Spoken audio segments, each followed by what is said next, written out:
Welcome to the Connection Heroes podcast. I'm Chris Trezise. In each episode, we dive into real world insights, tips, and stories to help small business owners thrive and simplify their daily challenges.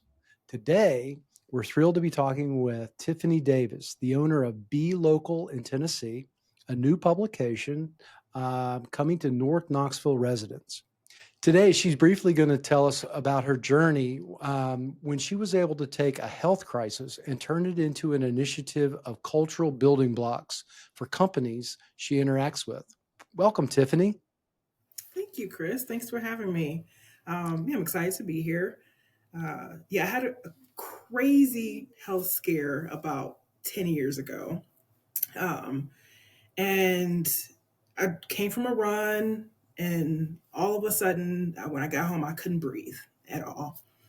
Long story short, I ended up with having the bird flu and pneumonia at the Yeah. same time. I Double was whammy. rushed to another hospital. I was in ICU for 2 weeks. I Oh, couldn't man. breathe. My oxygen levels dropped. My heart rate was at 180 for 3 days. So I ended up with a few heart conditions: cardiomyopathy, congestive heart failure, and mitral valve regurgitation. I had no idea what any of that meant. I was in my early 30s. Also, most of the cardiologists didn't believe that there was a problem because I was in my early 30s, and they were like, "Why? Hmm. There's no damage. There's no clogged arteries. They didn't understand why my heart was so weak, and they didn't believe that these viral infections was what caused it." So after about five cardiologists and a year and going actually into heart failure, where I didn't think I was going to make it, I had gained 60 pounds in 2 months from the water retention. It had actually caused my bladder to fall. I ended up having to have surgery and having a bladder suspension. I had to have a Man. hysterectomy. Um, but I was able to find a cardiologist at the University of Michigan. I'm originally from Detroit, Mhm. and they were able to put me on a regimen that helps me actually get better.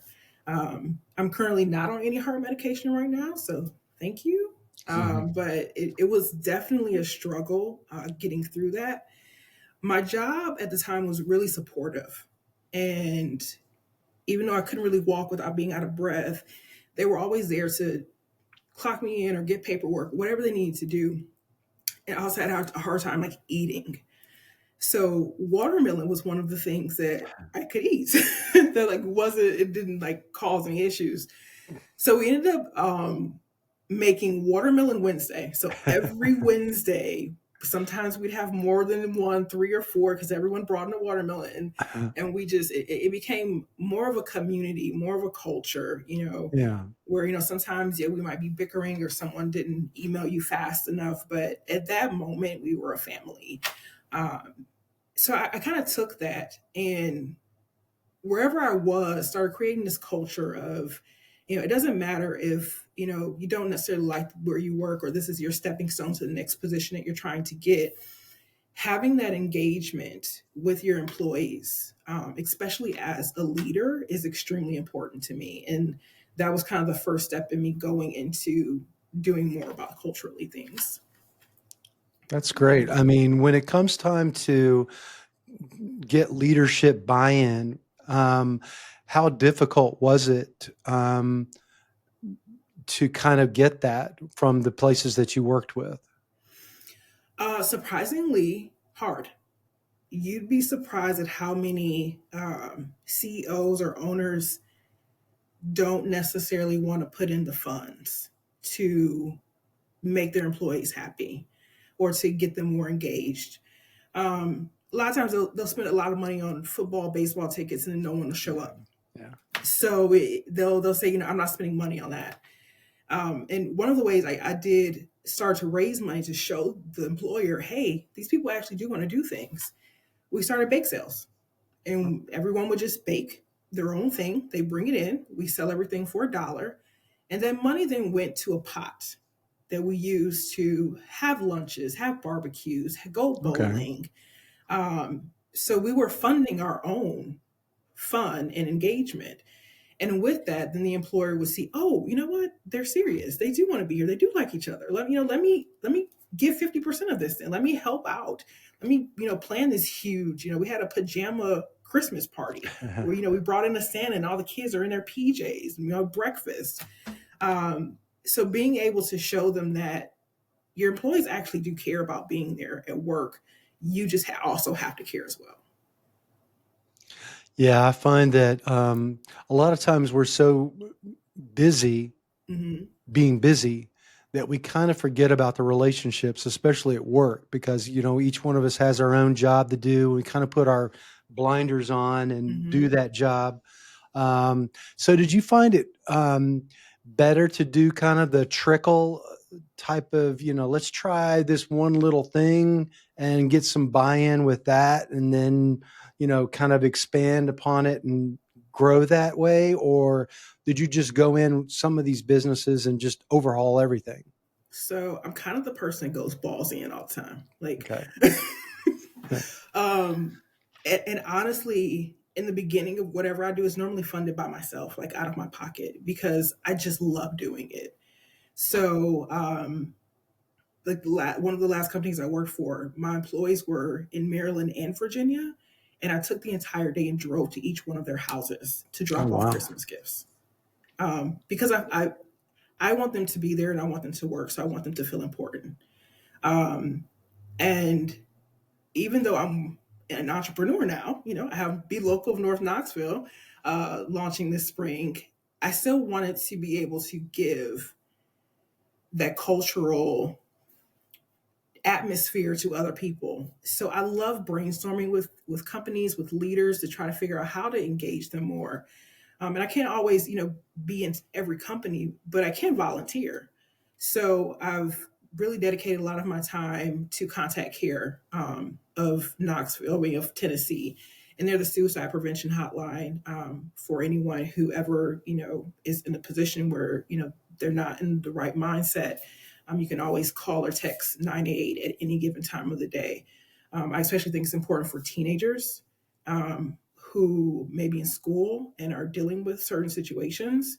They can text 988 while they're in school and get someone to talk to.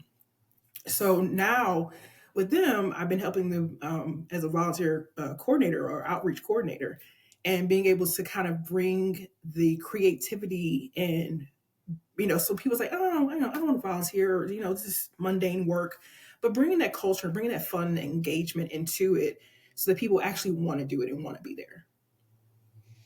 So, how important is it? I mean, with working with nonprofits and things like Mhm. that, you kind of have this in out kind of with people volunteering at certain times and then not volunteering and things.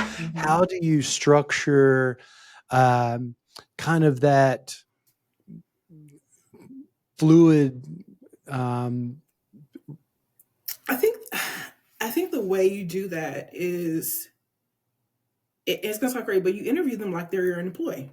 You know, you look for the people who have a passion in whatever that nonprofit or whatever that organization is, because if they don't truly have a passion for it, they're probably not going to be the person that you can rely on.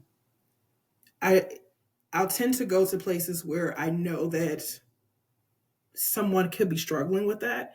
I work with the reassurance, which is seniors who have nobody, no family, no one to talk to.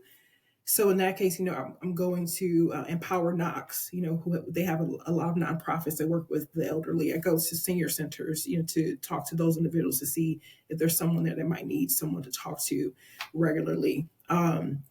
The same with students. You find a high school or something that you can do a seminar or webinar in that they can listen to and know that that help is there for them.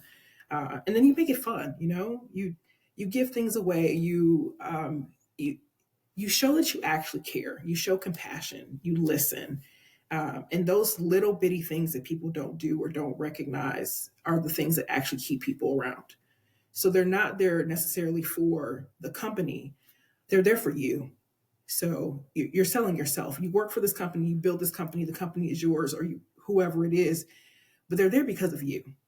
How many times have you heard someone say, I want to quit this job, but I really love, the so-and-so people in this department, or, I really love my place, so I don't want to leave because of that. It's the people. And I think culturally, that's the biggest thing, is making sure that you are engaging your employees, you're engaging your leaders to be good leaders. You're not putting people in places where you haven't trained them the way that they need to be trained, that they're talking to their employees the way they need to, that they're giving them the compassion of things that are happening in their lives, and then just making it not necessarily fun, but just something that they want to come to work to for.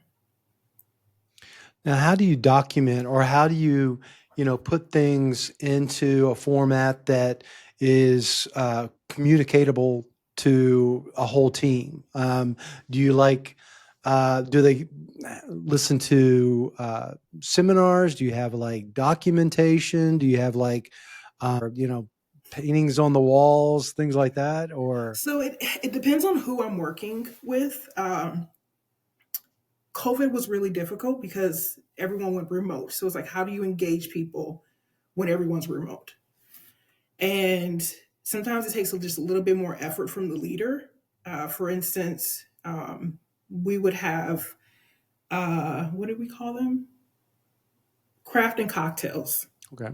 And so after work, I would go and get whatever craft. We made masks, we made little light lamps, but we were on this web together, and we have a little cocktail, whether it was real alcohol or not, and we had that time together to just make and craft and laugh. And sometimes it's not always about like doing it during work hours, but it's giving them a safe space where they can talk and be free and not have to worry about whether or not they're clocked back in on time or things like that. Um, for me, honestly, the things just come to my head, and it also so it's hard to just write them down. Yeah. But I mean, we could have a conversation. Someone could tell me, what they're currently doing. I'm like, oh my god, I have 17 ideas, about how you could like make this, insanely, engageable. So it's just, I guess, it's just up here. Okay. All right. You know, that's how it works sometimes. Brainstorming, can happen spontaneously, or, a planning session and things like that. Hmm. So if somebody, let's say it's a nonprofit, and, they've got a team of volunteers and things like that, but they're not really sure about the culture. Hmm. Um, are your, is are you able to go in and kind of, sorry, are you able to go in and kind of put together how to initiate or how to get the thing rolling? Is there kind of Absolutely. a process that you follow? So I also need to see like what their resources are, because everyone doesn't have the same resources. So I have, free things that you can do, and I have, things that cost a little bit more money that, you have to put something into.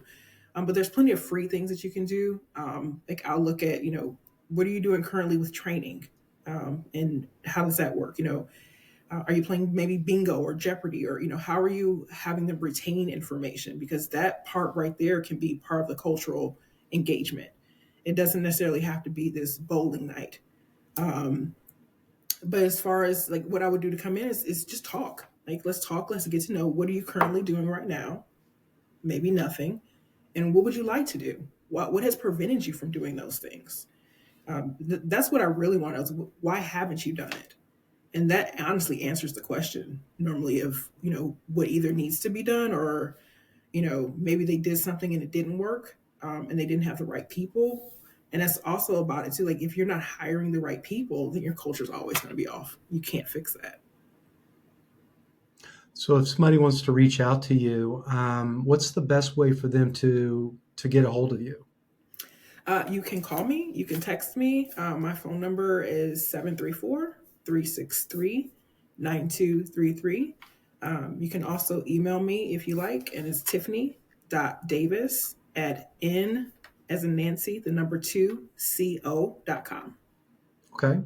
Now, with that, if somebody wants to hire you for your volunteer outreach coordinator position, is there an assessment, or is there any upfront cost to do that? Or do you No. just meet with them I'll just meet with you and have a brainstorming session.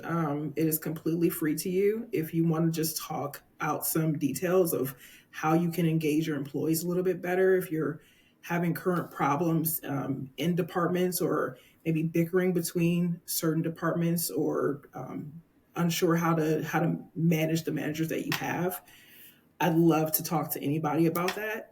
Brainstorm with you, see if there's some things that I can maybe that I've done in the past, or I always call them branches. So we have this tree of ideas, and we give little branches out, and you feed off of that. So Okay. give a branch so you can grow some leaves. Okay. So it's mostly just kind of get together and communicate, find out Let's where have they some are tea. and Let's talk where and they see want to what I can go. do to help. Yeah. Okay. Well, this has been great. Uh, you turned a crisis into something beneficial for a lot of people. Yeah. And so, what is your next step? I mean, what do you want to? Do you want to take this? Where do you want to take this? So I love for Be Local to be launched in the spring, Hmm. and I'd love to work with any nonprofit or any organization that's struggling with figuring out how to have their employees be a little bit more engaged in their work, um, even if it is remote. There are ways to engage those employees. That's so true. Hmm. All right. Well, it was great having you on, and Thank you. good luck with all the new things. And it sounds like a great endeavor, if for both nonprofits as well as for profits. And we Hmm. definitely need culture, or good culture. Right. There's a lot of negative culture out there. We need the positive. Exactly. All right. Hmm. Thank you.